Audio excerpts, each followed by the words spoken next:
తెలంగాణలో మందుబాబులకి ఇది షాకింగ్ వార్తనే చెప్పాలి.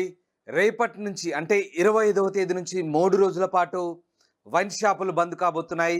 ఎమ్మెల్సీ ఎన్నికల నేపథ్యంలో 3 రోజుల పాటు హైదరాబాద్తో పాటు హైదరాబాద్ పరిసర ప్రాంతాల్లో కూడా వైన్ షాపులు పూర్తిగా మూసివేయబోతోంది ప్రభుత్వం. దీంతో మందుబాబులు వైన్ షాపులకు పరుగులు పెడుతున్నారు. ఇటు క్లబ్బులు పబ్బుల్లో కూడా బార్లలో కూడా పూర్తిగా మద్యం అమ్మకాలు నిషేధించారు 3 రోజుల పాటు. దీంతో ఈ 3 రోజుల పాటు మద్యం అమ్మకాలపై పూర్తి స్థాయి నిషేధం ఉంది. పూర్తిగా వైన్స్ అన్నీ కూడా క్లోజ్ ఉండబోతున్నాయి. దీంతో మద్యం ప్రియులంతా కూడా 3 రోజులకు కావాల్సిన సరుకుని ఇప్పుడే స్టాక్ చేసుకుంటున్నట్టుగా తెలుస్తోంది.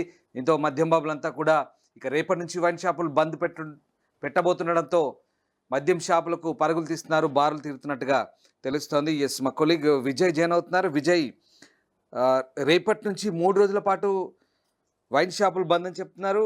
సో వైన్స్ కొనుక్కునేందుకు జనాలు వైన్ షాపుల వద్ద బారులు తీరుతున్నట్టుగా తెలుస్తుంది. ఎప్పటి వరకు వైన్ షాపులు బంద్ ఉండే అవకాశం ఉంది? మద్యం ప్రియులకు ఒక షాకింగ్ వార్తనే చెప్పాలా? ఎస్ రామ్దాస్, తెలంగాణలోని మందుబాబులకి ఇది నిజంగానే బ్యాడ్ న్యూస్ అని చెప్పుకోవచ్చు. అయితే 3 రోజుల పాటు వైన్ షాపులు మూతపడనున్నాయి. మెదక్, నిజామాబాద్, ఆదిలాబాద్, కరీంనగర్ గ్రాడ్యుయేట్ టీచర్ ఎమ్మెల్సీలతో పాటు ఖమ్మం, నల్గొండ, వరంగల్ టీచర్ ఎమ్మెల్సీ ఎన్నికలు ఈ నెల 27న అయితే జరగనున్నాయి. సో ఎన్నికల నేపథ్యంలో 3 రోజుల పాటు ఆయా జిల్లాల్లోని వైన్ షాపులు అయితే బంద్ కానున్నాయి.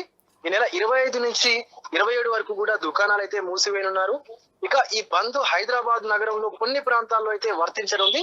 సో నెల్లూరు, కొల్లూరు, ఆర్సీపురం ఠాణాల పరిధిలోని మద్యం దుకాణాలు బంద్ అయితే కానున్నాయి. ఎన్నికలను దృష్టిలో పెట్టుకుని శాంతి భద్రతలకు విఘాతం కలగకుండా కూడా ఓటర్లను మభ్యపెట్టకుండా ఈ నెల 25 నుంచి 4 గంటల నుంచి సాయంత్రం 4 గంటల వరకు కూడా, అంటే ఉదయం 4 గంటల నుంచి సాయంత్రం 4 గంటల వరకు కూడా బంద్ చేయాలని చెప్పి కూడా సైబరాబాద్ సిపి అయితే వెల్లడించారు. కళ్ళు కాంపౌండ్లు, మద్యం దుకాణాలు, బార్ అండ్ రెస్టారెంట్లు మూసివేస్తున్నట్లుగా కూడా ఉత్తర్వులు అయితే పేర్కొన్నారు. సో ఈ పోలీస్ స్టేషన్ల పరిధిలోని క్లబ్బులు, పబ్బులు, ఇతర స్టార్ హోటల్స్ లో సైతం మద్యం అమ్మకాలను నిలిపివేస్తున్నట్లుగా కూడా ఇప్పటికే అధికారులు అయితే వెల్లడించారు. ఇక నాన్ ప్రీ ప్రయారిటీ క్లబ్బులు, స్టార్ హోటళ్లు, రెస్టారెంట్ లో మద్యం నిల్వ, సరఫరా కోసం లైసెన్సులు జారీ చేయబడినప్పటికీ కూడా ఆ 3 రోజులు మద్యం అందించడానికి కూడా అనుమతి లేదని చెప్పేసి కూడా చెప్పారు.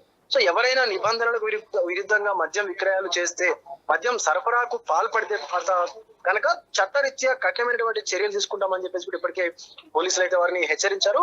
సో ఈ ఎన్నికల నిర్వహణకు ప్రతిష్ట ఏర్పాట్లు కూడా ఇక ఎన్నికల నిర్వాహకు ఏర్పాట్లు చేస్తున్నట్టుగా తెలుస్తోంది. రాష్ట్ర ఎన్నికల ప్రధాన కార్యదర్శి సి సుదర్శన్ రెడ్డి జిల్లాల కలెక్టర్లను అయితే ఆదేశించారు. పోలింగ్ కేంద్రాల వద్ద అవసరమైనటువంటి సౌకర్యాలు, అలాగే వెబ్ కాస్టింగ్ ఏర్పాట్లు, బ్యాలెట్ బాక్సులు, ఇంకా మైక్రో అబ్జర్వర్ల నియామకం, ఇక పోలింగ్ సిబ్బందికి శిక్షణ అంశాలపైన కూడా ఆయన కీలక సూచనలు అయితే చేసినటువంటి పరిస్థితి కూడా ఉంది. ఇప్పటికే పోలింగ్ అధికారుల మధ్య సమన్వయం, ఓటర్ స్లిప్ల పంపిణీ వంటి అంశాల ప్రాధాన్యతను కూడా సిఇఓ జిల్లాల కలెక్టర్లకు అధికారులు అయితే మనకు వివరించినటువంటి పరిస్థితి కూడా ఉంది. ఇప్పటికే చేపట్టినటువంటి చర్యలు, అలాగే సన్నద్ధత గురించి కలెక్టర్లు సిఇఓకు వివరించారు. ఇక ఎటువంటి అవాంఛనీయ ఘటనలు కూడా చోటు చేసుకోకుండా పోలింగ్ ప్రశాంతంగా జరిగేలా చూసుకోవాలని చెప్పేసి కూడా చర్యలు తీసుకోవాలని చెప్పేసి కూడా వారికి సూచించినటువంటి సిచ్యువేషన్ ఉంది.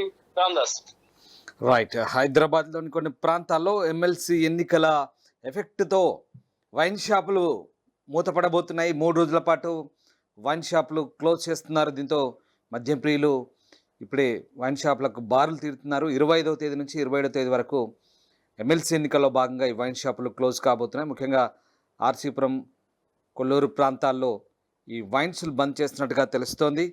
దాంతోపాటు పబ్బులు, క్లబ్బులు, ఆ ప్రాంతాల్లో బార్లలో కూడా మద్యం అమ్మకాలను 3 రోజుల పాటు ప్రభుత్వం నిషేధించింది. ఈ 3 రోజుల పాటు పూర్తిగా మద్యం షాపులన్నీ కూడా బంద్ కాబోతున్నాయి ఆ ప్రాంతంలో.